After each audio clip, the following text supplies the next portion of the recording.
ही प्राप्त होता है। अध्याय 8 श्लोक 10 ब्रह्म यानी क्षर पुरुष की साधना अनुत्तम यानी घटिया है। गीता अध्याय 2 श्लोक 12 तथा अध्याय 4 श्लोक 5 तथा अध्याय 7 श्लोक 18 में कहा है कि मैं यानी गीता ज्ञानदाता नाशवान हूँ। जन्म मृत्यु मेरी तथा तेरी सदा होती रहेगी। केवल किया हुआ कर्म ही प्राप्त होगा, मोक्ष नहीं होता। मेरी साधना करने वाले भले ही उद्धार साधक हैं, परंतु वे भी मेरी अति घटिया यानी अनुत्तम साधना में ही व्यस्त हैं। इसलिए गीता अध्याय 18 श्लोक 62, 64, 66 में कहा है कि उस परमेश्वर की शरण में जा तथा मेरा पूज्य देव भी वही है। आप सुन रहे हैं जगत गुरु तत्वदर्शी संत रामपाल जी महाराज द्वारा लिखित पुस्तक ज्ञान गंगा का पेज नंबर 224। प्रार्थना। उपरोक्त 3 मंत्र की साधना मुझ दासों के भी दास यानी रामपाल दास के पास उपलब्ध है, जो स्वयं पूर्ण परमात्मा कबीरदेव ने अपनी आत्माओं पर रहम यानी दया करके प्रदान की है। क्योंकि अब बिचली यानी मध्य वाली पीढ़ी चल रही है, क्योंकि कलयुग के प्रारंभ में अपने पूर्वज अशिक्षित थे। उस समय परमेश्वर के तत्व ज्ञान को नकली संतों, गुरुओं, महंतों तथा आचार्यों ने ऊपर नहीं आने दिया तथा कलयुग के अंत में सर्व व्यक्ति भक्तिहीन तथा महाविकारी हो जाएंगे। अब यह वर्तमान का समय 20वीं सदी से शिक्षित समाज प्रारंभ हुआ है। यह बिचली यानी मध्य वाली पीढ़ी अर्थात मनुष्य वंश चल रहा है।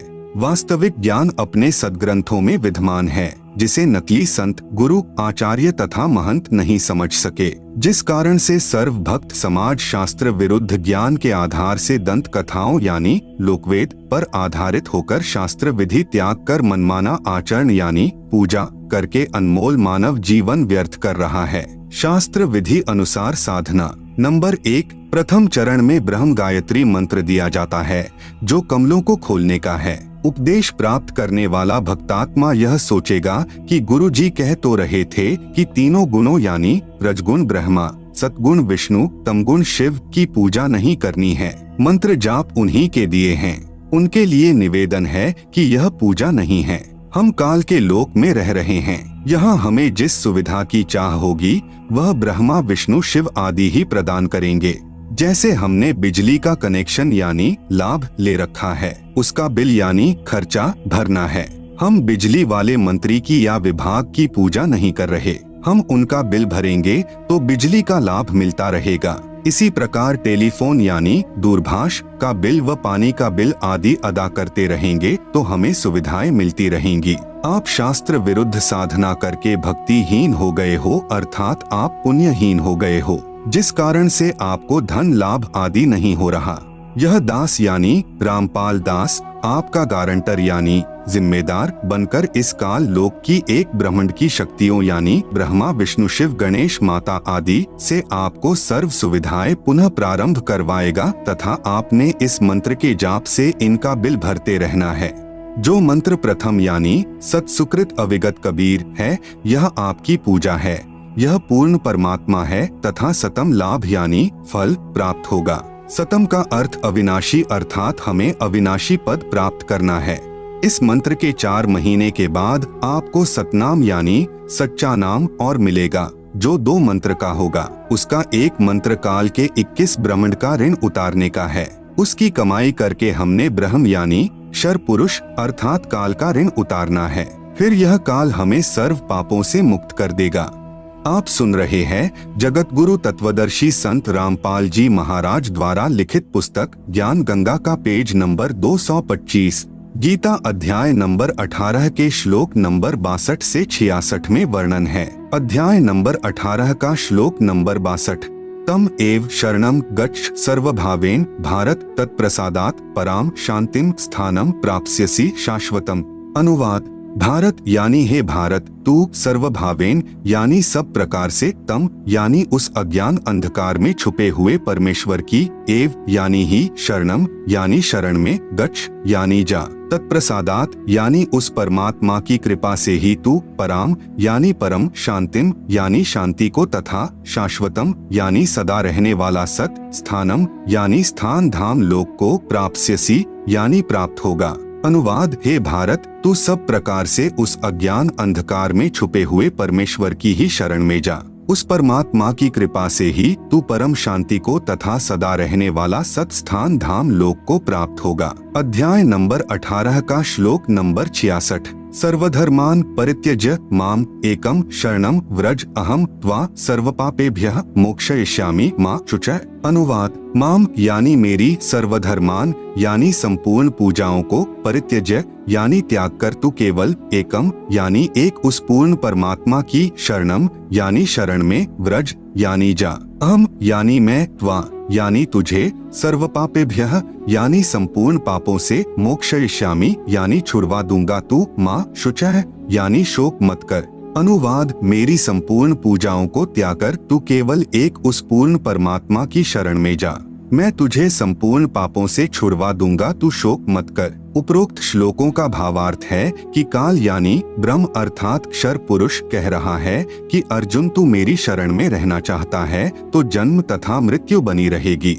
यदि परम शांति तथा सतलोक जाना चाहता है तो उस पूर्ण परमात्मा की शरण में चला जा। उसके लिए मेरी सर्व धार्मिक पूजाएं अर्थात सतनाम के प्रथम मंत्र के जाप की कमाई मुझ में छोड़कर फिर सर्वभाव से उस एक यानी सर्वशक्तिमान अर्थात जिसके बराबर दूसरा न हो उस अद्वितीय परमेश्वर की शरण में चला जा, फिर मैं तुझे सर्व पापों यानी ऋणों से मुक्त कर दूंगा। तू चिंता मत कर तथा सतनाम के दूसरे मंत्र की कमाई हम परब्रह्म अर्थात अक्षर पुरुष को छोड़ देंगे, क्योंकि हमने अक्षर पुरुष के लोक से होकर सतलोक जाना है, उसका किराया देना है। फिर तीसरा मंत्र सत शब्द अर्थात सारनाम मिलेगा जो सतलोक में स्थायित्व प्राप्त कराएगा। यदि कोई व्यक्ति विदेश गया हो, वहाँ उस पर सरकार का ऋण हो, फिर वापस स्वदेश आना चाहेगा तो उसे पहले उस देश के ऋण से मुक्ति लेनी होगी। फिर नो ड्यू सर्टिफिकेट यानी ऋण मुक्त प्रमाण पत्र प्राप्त करना होगा, तब उसका वापस आने का पासपोर्ट बनेगा, नहीं तो उसे वापस नहीं आने दिया जाएगा। इसी प्रकार आप इस काल के लोक में शास्त्र विरुद्ध साधना करके भक्तिहीन होकर ऋणी हो गए हो। पहले आपको साहूकार बनाया जाएगा। उसके लिए कबीरदेव यानी कबीर साहेब या कबीर साहेब ने मुझ दास यानी संत रामपाल दास को अपना प्रतिनिधि यानी रिप्रेजेंटेटिव बनाकर भेजा है। उस परमेश्वर की तरफ से यह दास आपका गारंटर यानी जिम्मेवार बनेगा तथा ब्रह्मा, विष्णु, शिव आदि शक्तियों से आपके पुनः कनेक्शन यानी संपर्क का लाभ को प्रारंभ करवाएगा। आप सुन रहे हैं जगत गुरु तत्वदर्शी संत रामपाल जी महाराज द्वारा लिखित पुस्तक ज्ञान गंगा का पेज नंबर 226, जो आपने इनके मंत्र की कमाई करके किश्तों में बिल भरना है। जब तक आप यहाँ से मुक्त नहीं होते तब तक आपको सर्व भौतिक सुविधाएं जोर शोर से मिलती रहेंगी तथा आप पुण्यदान आदि करके अधिक भक्ति धनी बन सकोगे। दूसरे शब्दों में जैसे हमारे शरीर में कमल बने हैं, जब हम शरीर त्याग कर परमात्मा के पास जाएंगे तो हमें इन कमलों में से होकर जाना है। जैसे नंबर 1 मूल कमल में गणेश जी, नंबर 2 स्वाद कमल में सावित्री ब्रह्मा जी, नंबर 3 नाभि कमल में लक्ष्मी तथा विष्णु जी, नंबर 4 हृदय कमल में पार्वती और शिव जी, नंबर 5 कंठ कमल में दुर्गा यानी अष्टंगी है। इन कमलों से हम तब ही जा सकेंगे जब हम इनका ऋण अदा कर देंगे।